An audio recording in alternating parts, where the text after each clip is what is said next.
Good evening, good evening, good evening. It is Monday night, time for your stupidity and mildly amusing, hopefully, wargaming shenanigans. Tonight we are joined by Charlie from Wargames Atlantic. Thank you very much for joining us tonight. Really appreciate you being here. Very excited. We've had people saying, I'm trying to find the comments. Somebody said, it's 5 o'clock in the morning, but I didn't want to miss this one. So I think, there you go. No pressure, Charlie, no pressure. Yeah. No pressure whatsoever. But I find I work my best under pressure. That's one of my traits. Awesome. It is. Did I say it's season 5, episode 33? I'm out of practice. I'm sorry, guys. I haven't been. Yeah, it's good to have you here, Dom. Good to see you back. Yeah, I didn't know who you were. Also, your holiday request was never formally approved. So, I was here, Martin. Didn't you realise? I was just working away in the background. That's the way I do it. Yeah. Yeah, it has been a couple of weeks since I've been here, but it's really good to be back. Did I sound convincing there? No, I don't know. Whatever. Not at all. Thanks to everybody joining us tonight, especially those watching on the catch-up. Really appreciate it. We love you as well. And I know we've had a lot of comments from about Charlie coming on and some of the stuff around Wargames Atlantic. So we'll get some of those later on in the show. And also we've got, if you've got any questions for him, please just put them in the chat and we'll get around to them later on in the show. I was going to do the weather forecast, but I think just basically it's wet. I think it's wet. It's just wet. It's not meant to be this cold. I remember like October last year. It was nice. It was like, in fact, I feel like we've gone from winter to winter. Like we just spring, summer, and autumn straight back into winter again. I got off a plane from Istanbul. It was 30 degrees. I got here. It was like minus whatever it was. And it was teasing it down. It was flipping awful. So yeah. Absolutely horrible. So I won't go through all that, but thank you for anybody who is braving the elements to watch tonight. So Charlie, as I say, really great to have you on here. Really pleased you could join us. We were one of the guests. People were really interested in hearing about what's going on at Wargames Atlantic, and because I think it's fair to say you guys have pretty much set the place on fire in terms of the stuff that's just coming out with game, virtually every week it seems to be something new coming out, virtually every day sometimes. But I thought, first of all, talked about how you got into the hobby itself, where your background is. We've had many guests on, and it always seems to be there's two schools: those that come from the Games Workshop side of things and fantasy and all that kind of weird shit, and then there's the other ones who come from sort of a more modeling, airfixy type thing, throwing conkers at their figures and all that kind of stuff. So how did you start out in the hobby? You tried to make that sound so more civilized than the Games Workshop. Now you were like, no, ours, it was a bygone era, a more civilized age. Well, we used to throw our airfix planes down the stairs. Yeah, that was great fun. We used to set fire to them as well. That was brilliant. Yeah. Anyway, sorry, that was just. Well, so we kind of went from throwing action men down the stairs and out the window and stuff with makeshift parachutes and abseils to. I think I did. In fact, I remember saying I think the first model kit I ever built was a Harrier. I think it was an Airfix Harrier jump jet. Pass on the actual designation of said plane. And I have to apologize in advance. I am very much, when it comes to historical wargaming, I am the atypical kind of despised alternative to a button counter. I am your cinematic, movie driven. If I'm playing a historical war game, that's what it's all about for me. It's Saving Private Ryan, it's Braveheart, that kind of stuff. So I will apologize in advance for not knowing anything about history, really. And managing to just get by, considering I was at Warlord for 6 years. Atlantic Wargames Atlantic 2 years tomorrow, which is 2 years tomorrow. Congratulations! But I went. So I had an FX kit. I probably had a few more. I'm sure we probably did as kids. Me and my younger brother did pretty much everything together. Yes, it may have been a Harrier GR3. It was cool. I thought it was amazing when I had it. I'm from South Shields originally, from the northeast, and we were always blessed with a really awesome air show every year down at it's a kind of Sunderland way. It was like Roker, Seaburn Beach sort of area, if I remember rightly. Moved away a long time ago. And obviously, you kind of had to like planes because you could hear them from wherever you were. So we used to go down and we used to go watch the air show, which is probably where the Airfix planes came from. But actually, in terms of kind of tabletop war games are concerned, I think I got into it when I was probably about, I want to say I was about 14, which seems like a really long time ago now. And it was, again, me and my younger brother have always been really close. 5 years between us, to be fair, but really, really kind of close from day dot. And we were in a like department store, or what an American would call a department store, the UK equivalent of called Jopling's. I think it was quite a northern thing, but as a kid you don't know any different. And they had a full toy section, and in there they obviously had the obligatory Games Workshop corner. And it was actually through Lord of the Rings, the first what is now Middle Earth strategy battle game. I think it was. I'm trying to think what the first one was called now. Was it the green book or the blue book was first? It was the green one, weren't it? The green one, yeah. Fellowship one was, yeah. I remember that, yeah. Yeah, and that's kind of where we started, and then very quickly drifted into 40k, which would have been 4th edition at the time, which was the Black Templars and Dark Eldar in the core set, and the Templars on the front cover. And then, like pretended to play war games as you do. Bear in mind, so I was 14, he was 9. We did it for a few years. Gus, my younger brother, kind of got into, more civilized hobbies of football and things like that, and joined football teams. And then I carried on being a massive nerd, which was not that popular at the time, not as popular as now. And I carried on building and painting and a little bit of playing in here and there. But really the hobby for me was all about building and painting and making scenery and laying the scenes out and kind of thinking about finding people to play with, but largely doing it all solo. And then, I got older, drifted a little bit away from the hobby, still always kept, an eye on everything. And I'll apologize really briefly for going through my career, but, as I'm sure you're all, it makes up a big part of your life, doesn't it? Yeah, of course it does. And so I did a lot of art and design at college. I did A levels in all that kind of stuff and whatnot, and ultimately kind of found myself doing an apprenticeship in the end. So I became a plumber. I was a plumber for about 5 years. When self-employed at the beginning of 2008, which, for anybody old enough to remember, was the second recession now. Kind of really took hold in 2009. And it was a horrible time to have gone self-employed. We did okay. We were good. Me and my business partner at the time, we were good plumbers. So we had a reasonable amount of work, but it just became harder and harder to get money out of people. Getting into 2009. So decided to kind of quit whilst we were, not destitute. And I fell into sales, and I got a job with a company called Polypipe, who were at the time and may well be now still Europe's kind of largest manufacturer of plastic pipe. It's very exciting.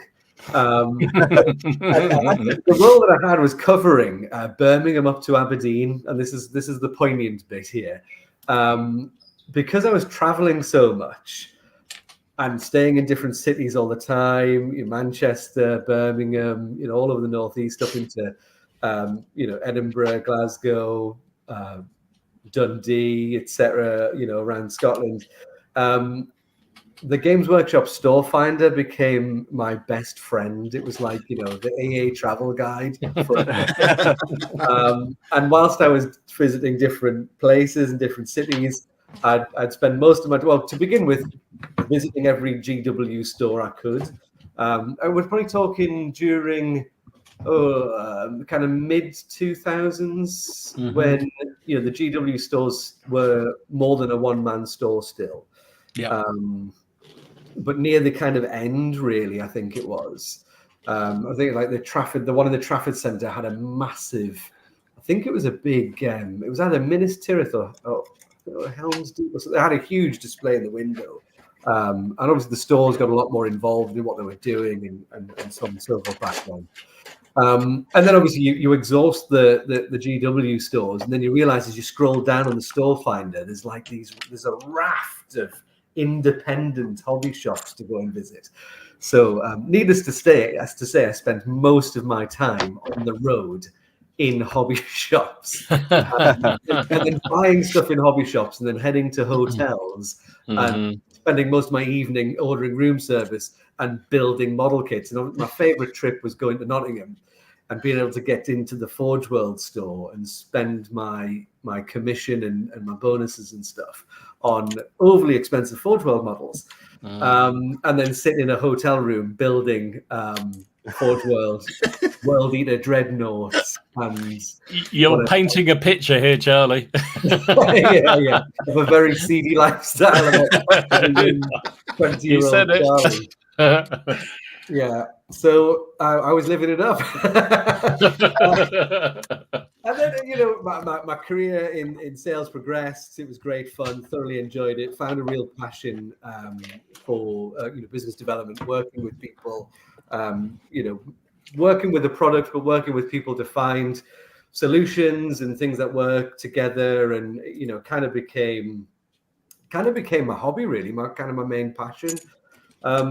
So changed jobs internally within Polypipe. I then moved down to the West Midlands, and I was based in Birmingham for a while, and now earning a lot more money, able to spend even more money on toys. Had a lovely 2-bed apartment, which was really a 1-bed apartment, and then a hobby den just full of models, which obviously eventually spilled over into my living room, and then obviously into my own bedroom and stuff as well. And amazingly, it didn't scare off my my then to be wife. Bless her.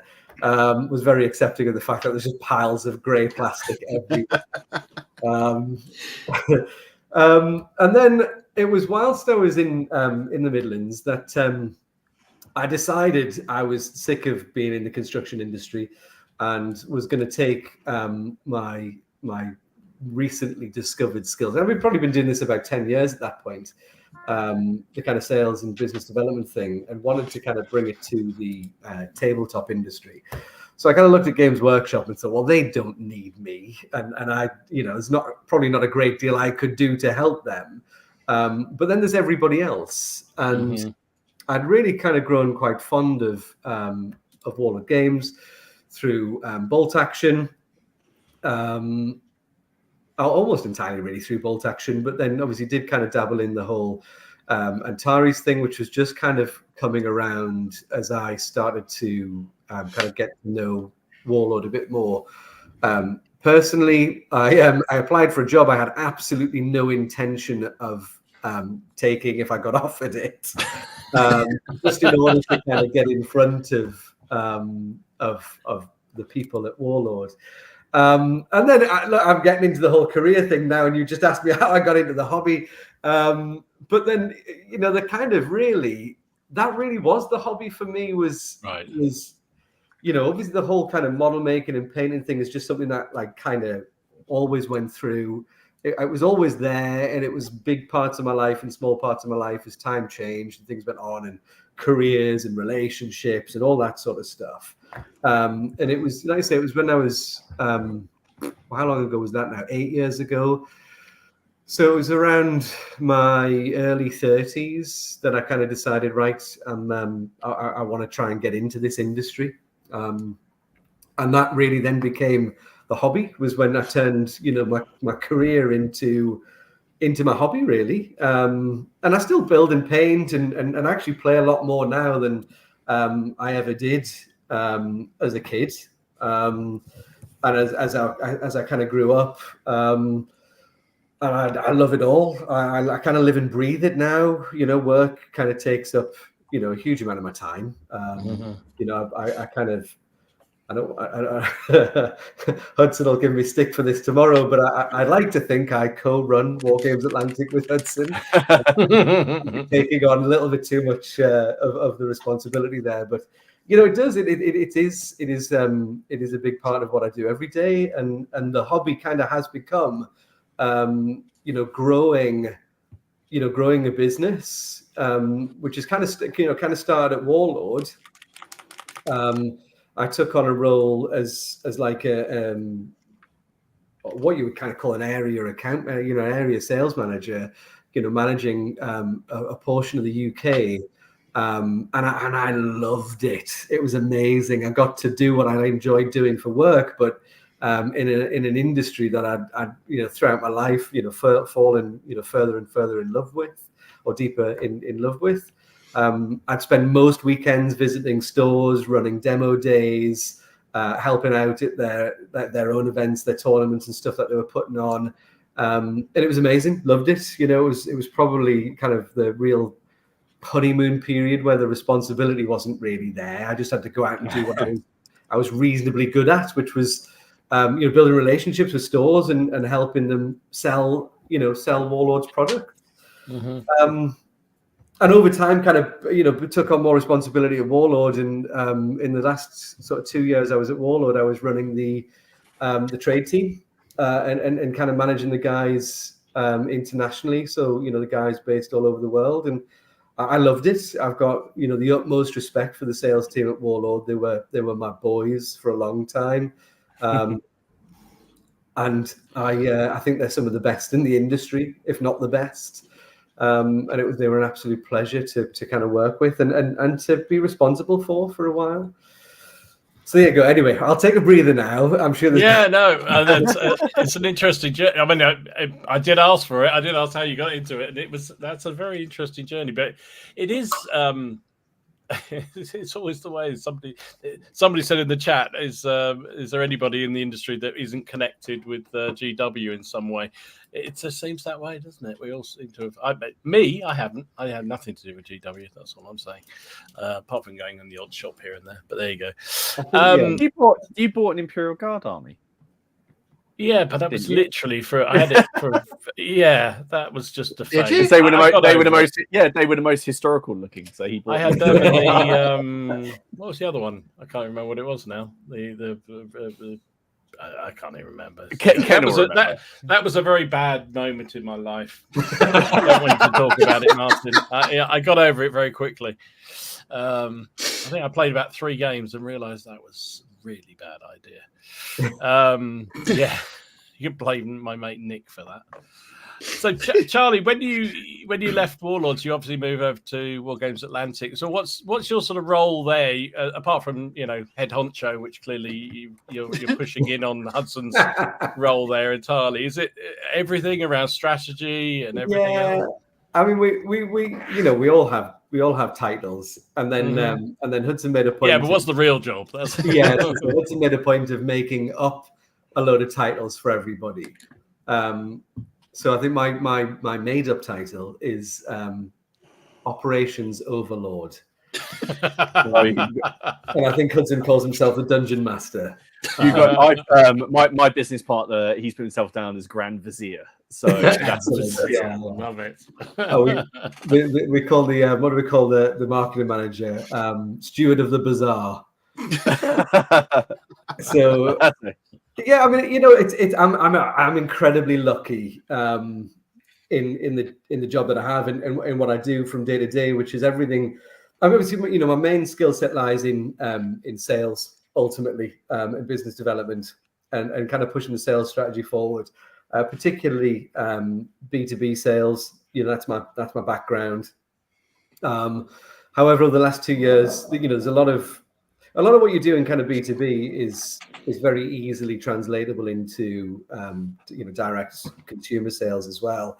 And it's such an evolving marketplace these days, from wholesale to B2C and stuff as well. We avoid having an HR department. We just so if we have an HR department, then we have to have problems. We have to have personnel problems. Without an HR department, you just don't have to have personnel problems. It's fine.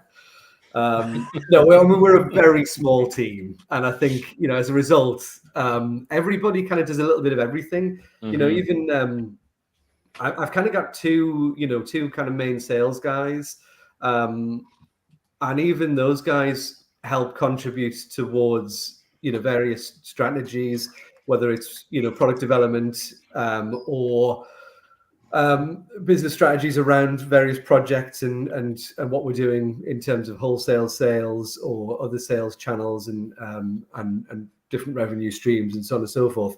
But I think that's kind of the culture that we breed. That's the culture that Hudson's bred. But then I've been fortunate to kind of push forward. We're really open with everybody. Everybody gets asked, what you think of this, what you think of that, what would you do in this situation? Because overall, it at the end of the day, it means we get a better idea on what we should be doing, because we're getting more opinions in there. The one thing I've experienced, the one kind of tough thing with the tabletop industry, and everybody, probably Games Workshop included, is most of what businesses do are based on the decisions of like a very small number of people.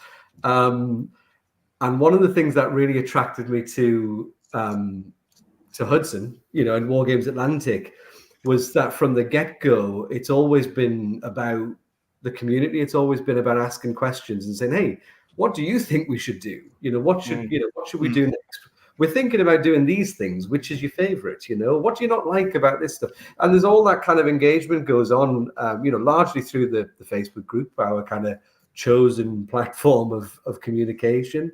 But it works, if you want to run a successful business that is all built around making a product that people don't have to have. It's a luxury item.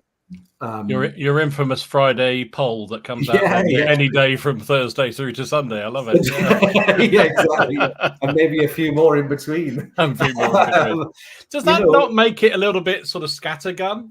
Because if you ask half of our audience, what they want next, you'll get all sorts of responses. And looking at the breadth of the WA range, it is everything under the sun. So, and 100%, yes, it does, and it has done. And I think that's part of the charm of the business and kind of why it does work to an extent.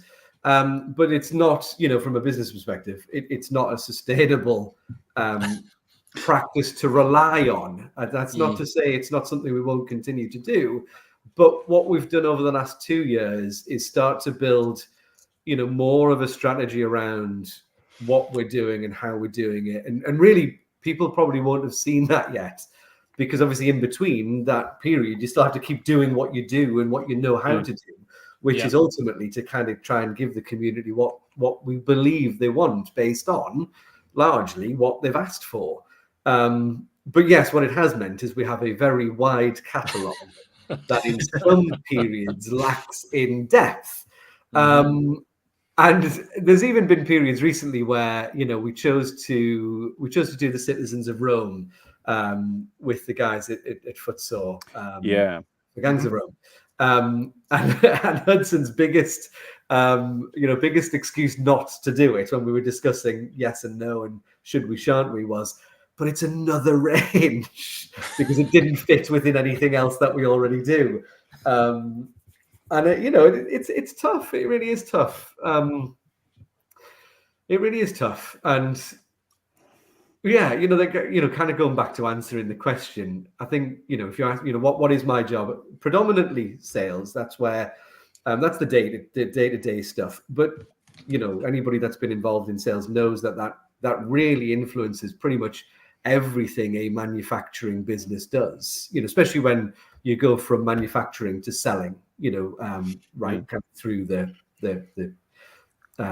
cycle, really. It's not like we manufacture and just sell to wholesale, or we manufacture for other for other manufacturers, for other brands. We take the whole thing from factory, from concept to consumer. So a lot of it, a lot of the back end stuff is product development, talking about what we should be doing, what we shouldn't be doing. Everybody's full of ideas. I think that's the one thing we're not short of. The hardest part is trying to pick the right ones and which ones are going to have the biggest impact on the business. We're only 5 years old or 5 years young. I was going to say, Charlie, that absolutely astounds me. When you think, how little time you've been around, but the impact on the community, the hobby, the market, and the sheer volume, just the sheer volume of products and periods and conflicts. There's been companies that have been around a lot longer than you have, that have got a lot less range availability. It's extraordinary. I always find it like incredibly humbling and really, really weird when people say it, because when you're kind of in the mix and you're in the eye of the storm, for want of a better word, you don't really notice, you don't really kind of think about it, and we're so hyper focused on like what we're doing and trying to obviously constantly get it right, and we do make mistakes all the time, and trying to kind of nail down a greater strategy around it. You don't really look up and take stock very often, and each product one at a time is, when you're in the back end of it and you're just looking at the data and the numbers and stuff, it's just another product. So what I've tried to do recently, and I do it with all the guys now, is when we make something new, I make sure a box of it goes out to all the sales and marketing guys, so that they've just got it in their hands. They can kind of see it and go, look, oh, this is cool. Why is it cool? What's cool about it? What's cute about this thing? What do I like about it? Because otherwise, like you say, it's been such a relentless. I mean, this year for us, I've stopped taking count. I think we were up to something like 17 or 18 new products released this year. Amazing, yeah. And it's just you get a little bit carried away with this, and it's mad. I know. I mean, I could probably rattle them all off if I kind of counted them out. And some of, obviously everybody has their own interests, because obviously we cover everything from multiple historical periods to sci-fi and fantasy, and then we have like some licensed stuff, and we also do a load of like third-party stuff in the background, which, like, one of the things that I've been doing recently, it was a project of mine, is working with the guys at TT Combat to put Drop Fleet Commander, the entire Drop Fleet Commander range into plastic. Oh wow! And I mean that's been amazing. But then I think we've done.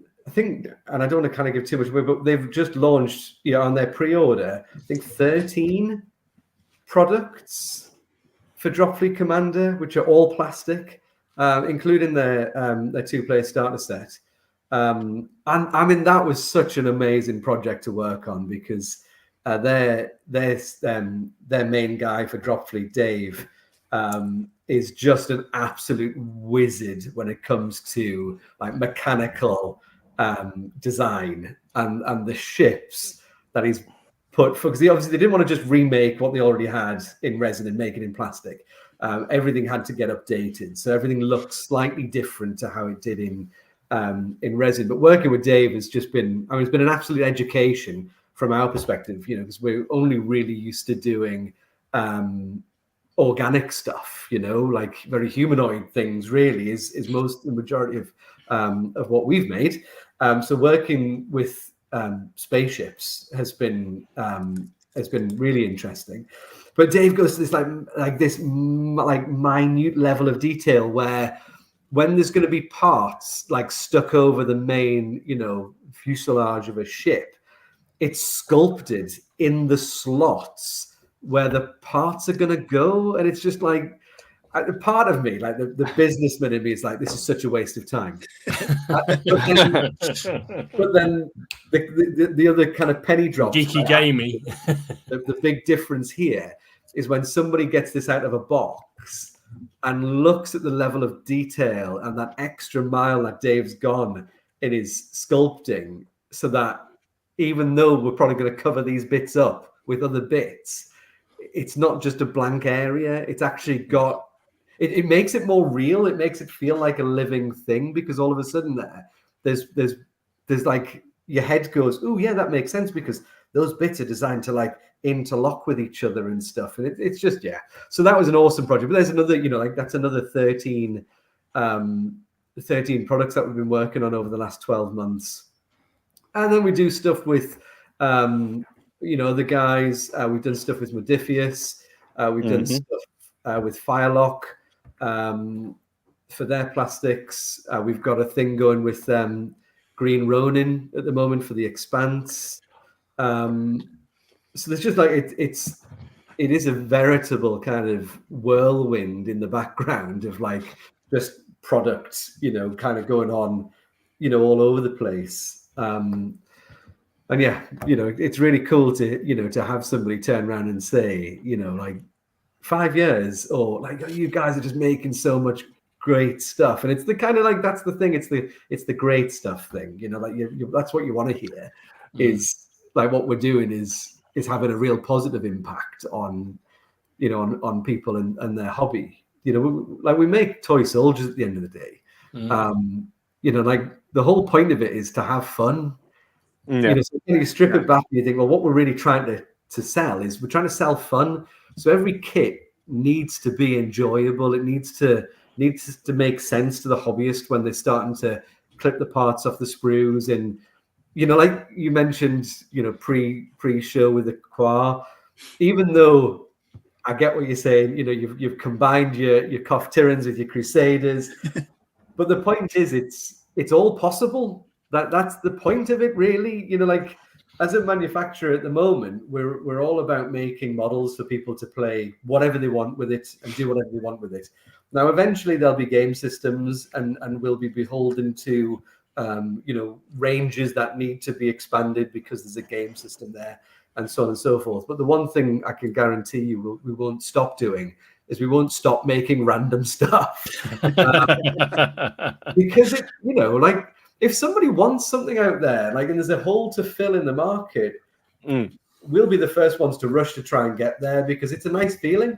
It's a really, really cool feeling to, to get there and go, hey, we made that thing for you folks who really want it. And like, yeah. That was one of the questions I was going to ask you. So yeah, that sort of balance between cracking on and doing a new era, new range of things versus filling the gap, if you like. I mean, is you looking at both equally, or because at times you seem to, it's like you pulled out those Prussian reservists, didn't you, at one point, which nobody else seemed to really do. Yeah. And it was great, but there's been nothing else Prussian. I'm sounding like James now, because James will pipe up in a minute. It's never enough Prussians. Yeah. But he's got a weird fetish for that. But there's been nothing else in that sort of line. But it was very much a filler, wasn't it, for that? So does that, how do you keep that balance right, I guess? I think the balance is the balance is the biggest challenge, hands down. And you want to try and make everybody happy. Sadly, you're limited by your resources. And I'm our marketing manager has a way with words, and he loves his sayings. My favorite one is when he says, it's water under the fridge. I swear he just does it to wind me up. I'm sure he watches me twitch every time he says it. But one that he's been saying a lot recently, and I'll tone it down a little bit because I don't know how family friendly we need to be. But he says a half hour in, you can let it rip. Yeah, you can only wee with the willy you've got. is one of his favorite sayings at the moment. But it's true. It's one of those sayings that just, you can't get away from the fact that it is what it is. Now, what we've been fortunate to do in the last 12 months is really up our production capacity. And that's come from lots of things, but ultimately from the fact that the business has grown. We're more visible to more people. There's more. We have more fantastic trade partners that we work with, and ultimately, all the money that goes into the business just goes back into more tools and making more stuff. So, will there be more Prussians one day? Yeah, 100% there will be. Can it come sooner enough? No, unfortunately not. But we will get there. I think there's a genuine desire to try and, I think I alluded to it before. Hudson's, does not want more Rangers, but sometimes something comes along like Foot Knights, with Andy and the Barons War period, that you just kind of have to do, because it's just, so these things kind of come along and all of a sudden it kind of hits you in the face like a big cream pie, and you're like, why did we not see this sooner? There's a huge gap in the market here for this stuff, and then we just have really good fun putting it together and doing it and then getting out in the world. So there's a genuine desire to go back and flesh out the ranges, but what that will probably be dictated by in the future will be game systems and the desire to want to put rules out there for people to play with our models ultimately, really. And what we're really lucky to have then is a real wide, breadth of periods that we can just kind of tap into, because we've kind of already started quite a few, from your Dark Age Irish to, as you mentioned, the Prussians, 95th Rifles, a growing range of World War I miniatures, and so on and so forth. So what you'll see from us in 2025 and beyond is that strategy starting to hopefully come to the fore, as the work that's going in the background is beginning to show, at the front end, as that strategy begins to kind of dictate where we go. But the more we do, the more we can do, and that's the kind of most exciting part of the business model at Wargames Atlantic. We're incredibly lean. We do everything we can to keep as much of the hard work outsourced.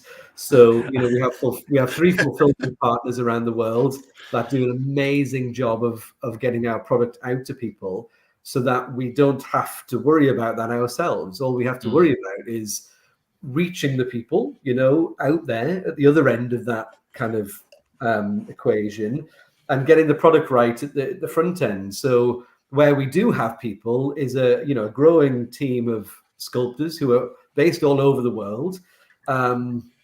We've got a guy in the UK, we've got a guy in the US, we've got a team even further flung.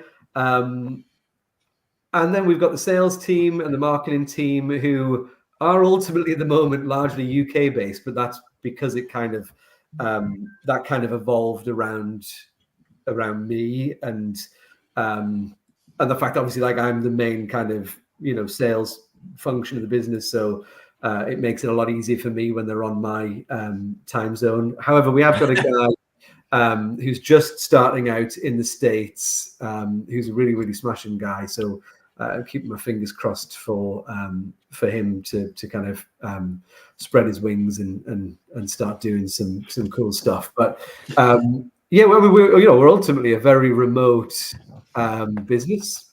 Hudson's all the way out in the States. I guess we are kind of both sides of the pond, really, is where the majority of it is, with a bit of smattering all over the rest of the world. That's really cool. Awesome. It's ultimately just about trying to make good stuff that people want to play with, Yeah. Well, I mean, the quality is fantastic. I mean, certainly, though you mentioned those footnotes, I think we all drooled over those, didn't we? I mean, they kind of came out of nowhere as well. Yeah. That was everyone, because Barrett, we've had Andy on here a couple of times, and we've had Paul Hicks. He'll probably be in the chat later as well. So they come on quite a lot, and then I don't think it was just you saying, oh, there was a gap in the market. I think there was a lot of war games. Everyone always wants more kits, but it was the way that kit just seemed to come on and just punch everyone in the face. Everybody's gone and bought it. The number of photos in the group of just all of foot nights going up, it's been mad, because the Barons War period and the game as well was already sort of growing, and that kit in many ways has made it so much more accessible to people as well. And I mean, Steve, you went and bought it, didn't you? You've got no intention of doing the Barons. No, when they were released, I was like, "What, Plastic Knights? Oh, count me in." I was just, a couple of weeks after the release, bought a box, painted 10 in about 10 days. New hero. Absolutely fantastic kit. But I think. But what did you do with the transfer? You didn't have any nightly transfer. Oh yeah, that was. What did you do? What did you do? I raided my stash of World War II decals. That's amazing. I put those on the shields instead, and excellent. I mean, to be fair play, I can't remember the dude's name, but he managed to pick out that You could just have one shield with like the 3 desert rats on it, like, have like Just awesome. There was one I'd used. It was the emblem from a Czech tank regiment that was in British service, and someone recognised it. So somebody did recognise it. I mean, it was that small as well. I thought I'd gotten away with it, but it was all triangles and squares and rhombuses and it works. And it works. It works fine. I was quite chuffed. I think So I was going to say one of the best releases, and this was so uncanny, was me and my mate were talking about classic undead, and I was bemoaning the fact that at that time you couldn't get any classic undead cavalry. They're all bedecked in fancy armor, and I'm not joking. The very next day, I got onto Facebook, and I think you just put on the first renders of the chariot box. I was like, yes! I was so happy. And having picked that up, I'm again put it together. Brilliant kit. It's like a little mini army in a box as well, isn't it? There's not much stuff in that one. It's such a classic cracking. And it's the classic style. It's there's no horse with really ornate armor. It's proper Jason the Argonaut skeletons. And that's why I really liked it. It's got no separate feet.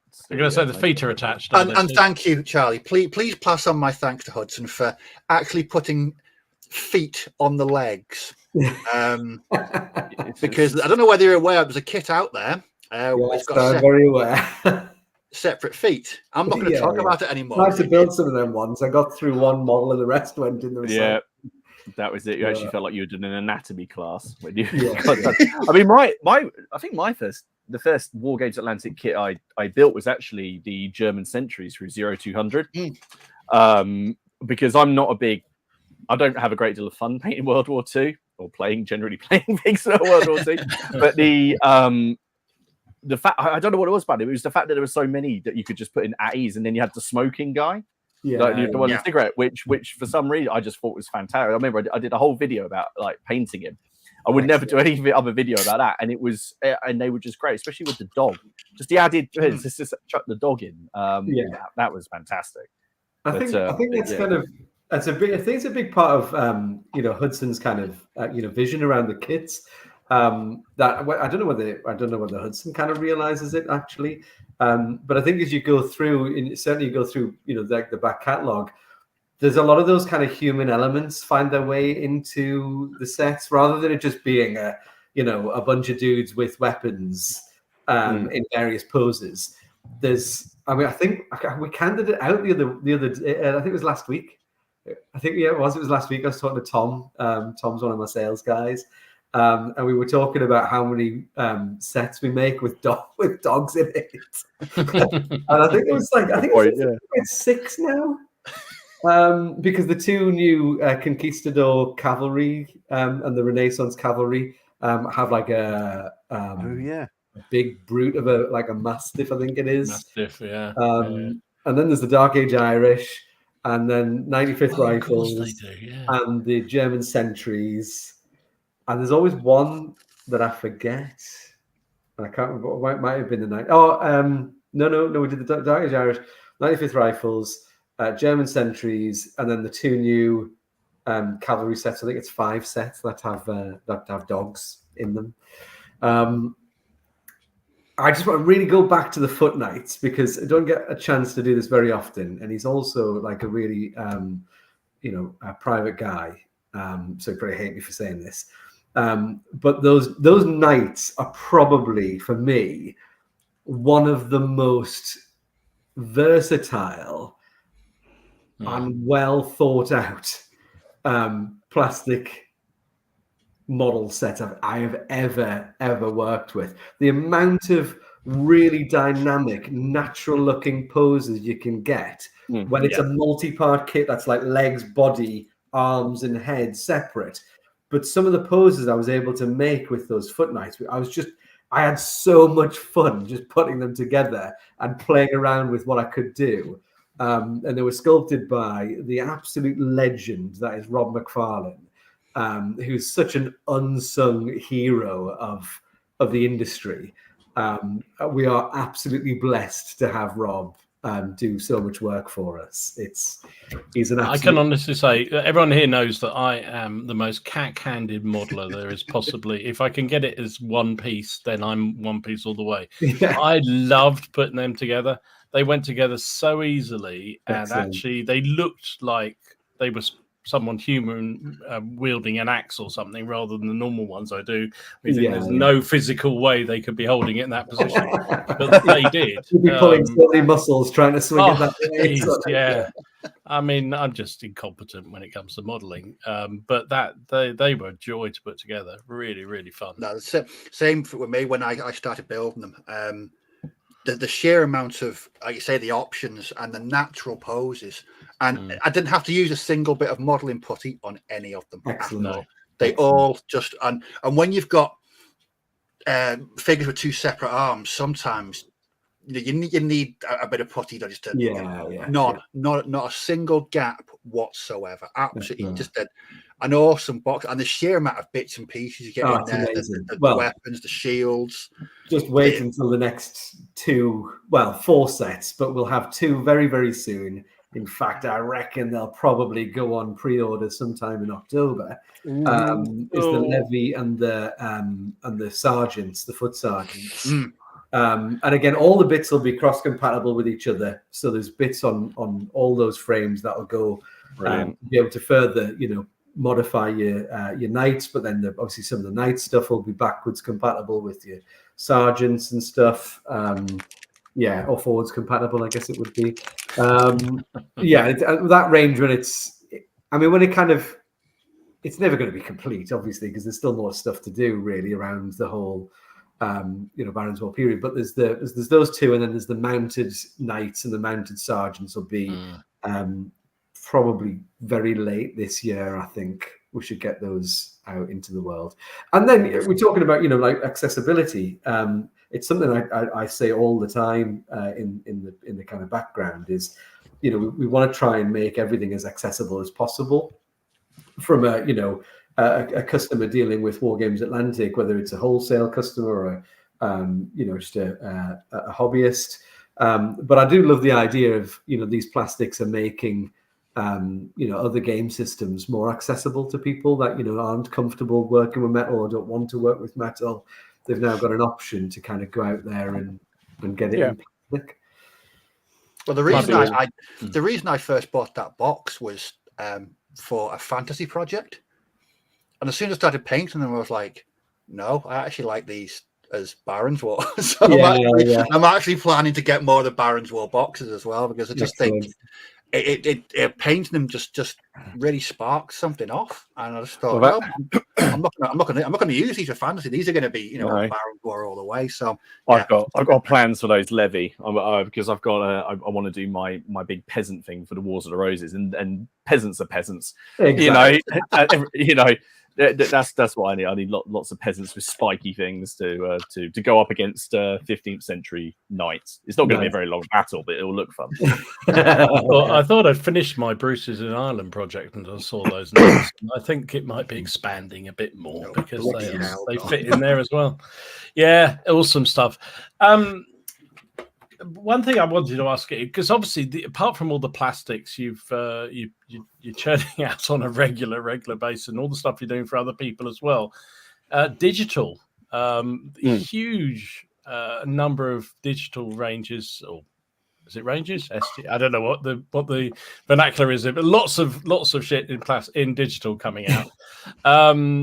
And I know you have a whole kind of you can sign up and subscribe and get all the latest as they come through and everything else. But what's the strategy between what becomes a box set versus what is a digital? And is there a way that if an STL becomes really, really popular, you might then start to produce it in plastic? Yeah, 100%. So I think actually what's really telling here is the actual journey the business went on with regards to how the whole digital thing came about. So the sculpting team sculpts so fast, and there was once upon a time, not anymore, where they actually had free time. Where they just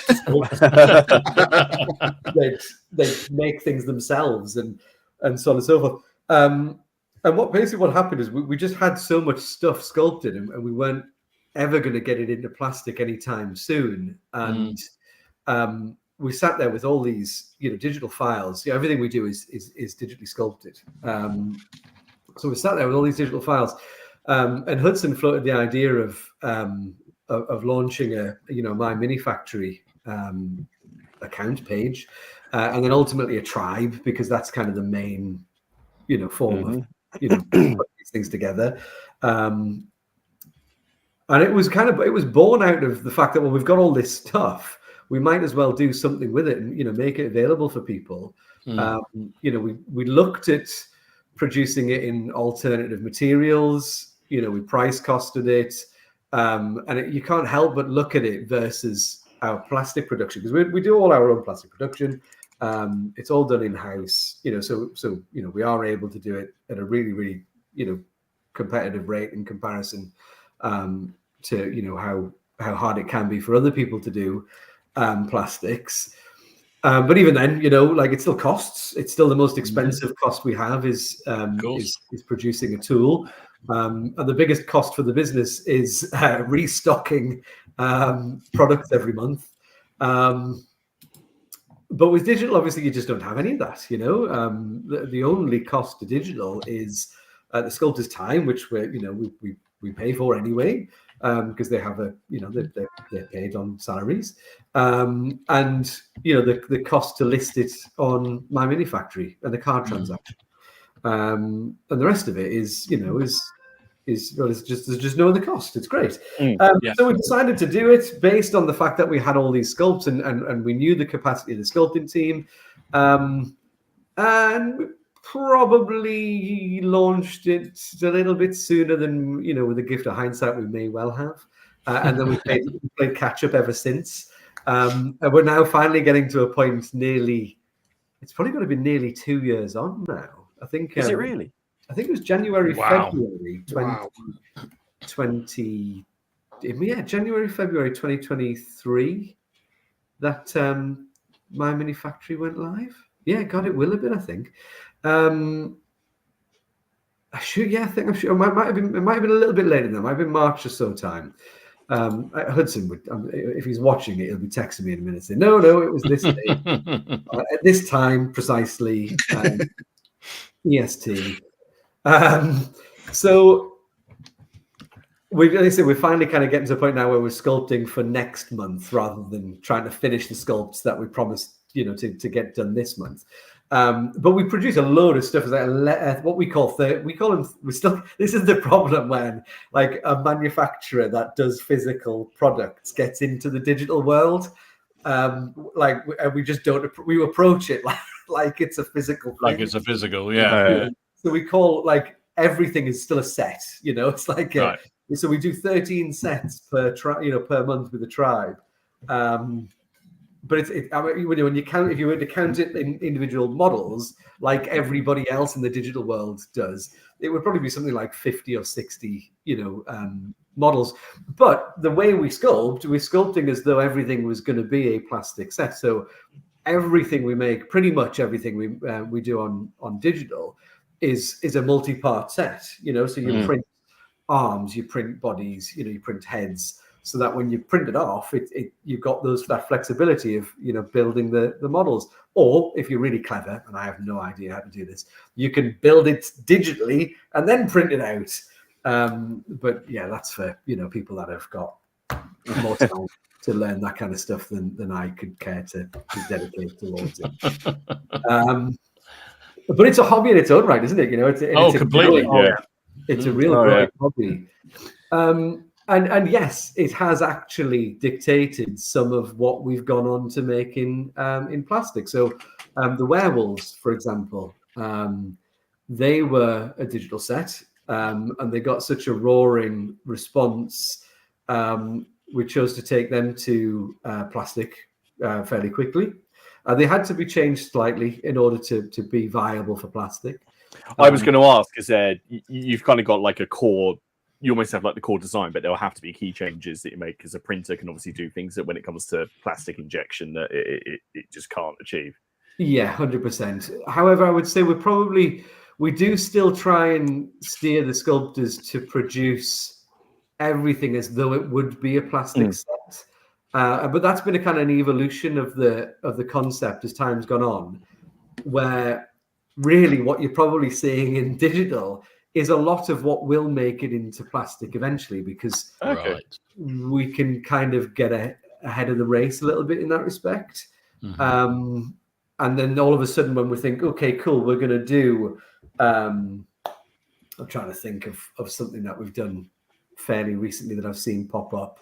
There was some Varangian stuff I saw in the last couple of days for digital. You think, right, okay, we're going to take that to plastic. We've kind of got the files, as Martin said, well underway. Just needs to go through then to it's drafting and undercuts and that kind of stuff. When you've got two steel molds that kind of sandwich together and come apart, you've got to have that kind of line around everything where it can pull away, and every now and then the sculptors, obviously probably for time really, don't think about every single part as though it's going to go into that mold, And then, one of the biggest ones was the Damned and the game fan that we've done that is getting very close to completion now, and that was originally started its life as a digital product, and then quickly evolved into an 11 product game fan campaign that really got carried away with itself. And has been a massive challenge ever since to see completed. But we're very close now, very, very close. Pretty much everything has found its way into tooling, and I think most of it is just about done now. So yeah. So the digital's been really good fun, and it does really produce an avenue for lots of kind of creativity and testing and the opportunity to maybe do stuff that we wouldn't normally do in plastic. And it's fun. It's really cool to see. Like, I think Max, the guy that manages the digital catalog, is a real history nerd, and he's had loads of fun. You can see it because it comes out in the work and in the conversations that you see going on in the background, in the various kind of channels that we use for communicating internally. It's actually, I think, become a real labor of love for those guys, whereas it kind of started out as like just an experiment. It's now become a real kind of integral part of the business, and we had that real tough period to begin with where the world thought we were going to give up on plastic and all we were doing was digital stuff. Yeah. And that was that only lasted about, the grand scheme of things, I think it went on for about 4 to 6 months or something. And then the kick up in plastic production kind of kicked in, and everyone stopped bothering about it. It says, "Oh yeah, cool." They weren't filling us full of crap. They are still doing stuff in plastic, and there we go. Awesome, love it. Okay, I'm conscious we've let you talk for an awful long time. You probably need a bit of a drink by now. No, absolutely fine. It's been fascinating. So I think maybe we'll take a couple of minute break and do some news. I know also you sent me some pictures, Charlie, which I think we'll put into the news section. So Cool. of some new bits that are coming through down the line. It's not technically news, but it's on the way. I guess it's pre-look at things. So we'll do a bit of news, and then we'll work through some of the questions that people have sent in, and some of the starred comments I've been getting through this discussion. Reminder: we are sponsored by our friends at Boards and Swords in Derby. If you wish to partake of any of the goodness, including some of the Wargames Atlantic stuff that's on sale there, I'm sure Ian and his crew will do so. And if you use the code PCP5, you get an additional 5% off all the prices there. And let me find the video. I'm feeling desperately trying to find the video. Bear with. Okay.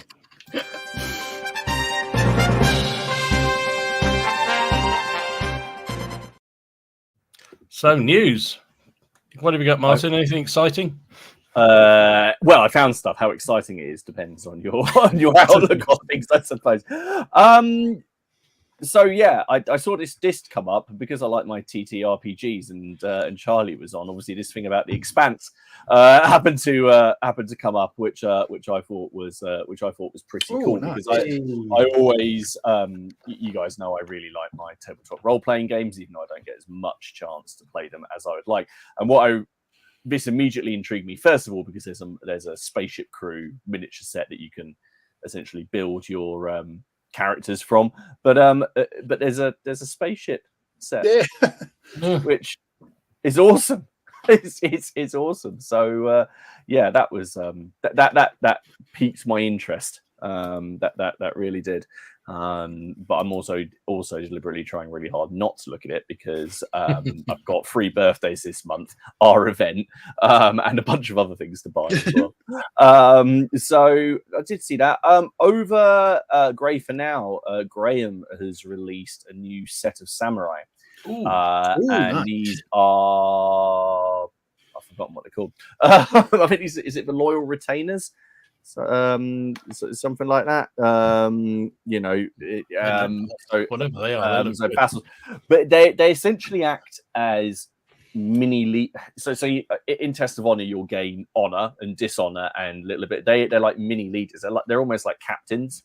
And I just really like the poses. I thought I was done with painting up because I had the samurai that I do in that blue scheme because I found one paint scheme I like and I don't want to change it.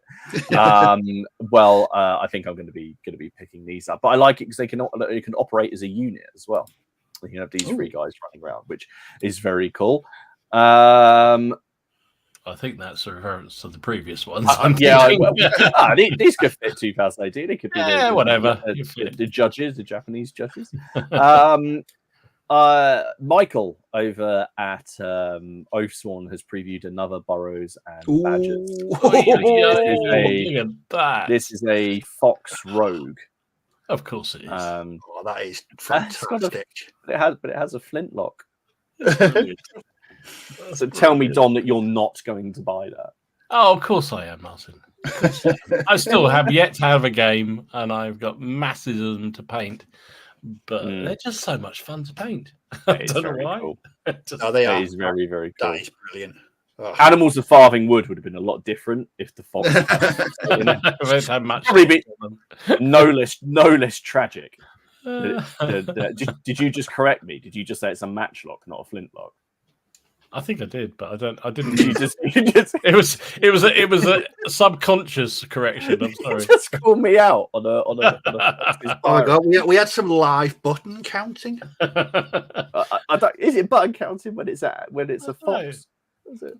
I don't think we can say that. No, that's a new low. There is a new set again. So this is something that I know is really, really popular. The Song on Ice of Fire board game. So these are the Sworn Swords, I believe, and they are very cool cavalry. I do like a Morning Star. Oh yeah, you know, and looks cool, but around the back of no the one head. else does. No, so those are quite cool. Those are on the way. A little company called Ragged Staff Miniatures has a miniature coming out. So he's on the way. No, I had so many people request more 54mm models because they wanted to do have ones painted. So I upscaled this guy to see if it was actually viable, because the last one that was designed to be 54mm as well. With the detail, and this one, because he's wearing the same kind of armor, thought it worked. There's a couple that won't. So this one I've painted up as John Howard, the Duke of Norfolk. It was very, very fun. I never want to paint lions ever again, ever again. And so that was very cool. But the original 54mm model will be available in a couple of weeks. This guy will also then be available as well for anyone who fancies a painting challenge or something like that. So he's there. And then GW put up a couple of things. Those of you who are into Legions Imperialis, this is the Mechanicum nice. army box, which I believe is on pre-order now. I can't remember if it's actually been released, but I know there's quite a few tokens for that. And they've just released this, which is I can't get over this. It's just, I want it so bad. I really want it. I see some very funny things there about Angry Santa, but I really like that. I really do like that model. And also I can also imagine it with Brian Cox's voice, although I can only imagine him in Sharp. I am getting increasingly excited about this release, the War of the Rohirrim. I wasn't expecting to be, and everything I see now, but I really like that model, especially because in a Rohan army, having someone not with a sword and a shield and with Thur, and that, he's going to stand out. But I think it looks cool, and I think, has he got a tactical rock? Is James going to be disappointed? It's a tactical slab, isn't it? I don't know. A slab. It'll be a rock to anyone else. Yeah, but he needs a slab. But no, I really do like that. But I will have to buy two: one to paint as Santa and one to paint 100%. That's how I'm hammering. That's what I saw. Dom. How much is that thing going to be? I don't know, but I'll buy it. I don't know. You'll buy it anyway. Whatever. Well, he's not in the box. He's not in the big box set, so he'll probably be a single, but normally the heroes come mounted and dismounted, and they're about £20, I think, but you get both sort of kits. So I don't know if there's a new one, if there's another one to come out, or they are just going to release him on his own. Someone in the comments did say, "Oh, I really wish you'd done a version in his armor," and then whoever does the community stuff at GW just put a wink underneath it. So that would be cool as well. But that's what I saw. Awesome. So bits I saw, our friends at Reconquer. I mean, just talk about cavalry. I was talking to them tonight. Yes. Yeah. He's gone absolutely bananas with them. They are superb. So I think that's all part of the Reconquer period, isn't it? But you could use. He's getting into the later. So this part of them were involved in the 100 Years War, the early part of it, and these are perfectly usable. Perfect for that. In that, I did see some guy from some armor group decided to comment on them, but Vizidan and Marcos just put them down amazingly. I just encourage you to go over and read it. It was quite nice. And also Prince Henry. It's not the one we would be familiar here. Prince Henry, the second house of somewhere or other. But he fought with. Is this the one that fought with the Black Prince? I think he did. Yes. But he's done two versions of this. So you've got this version. Actually, I think there's three. So you've got this version. You've got a closed helm, but there's also the version where he's molded the livery onto the horsey blanket. The horse duvet. I can never remember what it's called. The car parasite, the horse duvet, whatever it's called. But yeah, so he's also done that. So you can paint all of the those of us who aren't as good at freehand as that's me, me, for example, Mr. Paul Mackay, who I did after I did those lions on that 54mm model. I did send him quite a strongly worded, it wasn't abusive, but I did send him a message saying, how the you paint a lion at 28mm? I can't even do it. It's this big. But I have to say, the one thing of that these new the next month's releases from Reconquer, the ones that got me most excited, bizarrely, were these fellas. Look at them, the slingers. I didn't see that. Awesome. Lovely. They are fantastic. So yeah, I mean, you could use them pretty much any medieval period you wanted to. In fact, they may find their way into Ireland, I think.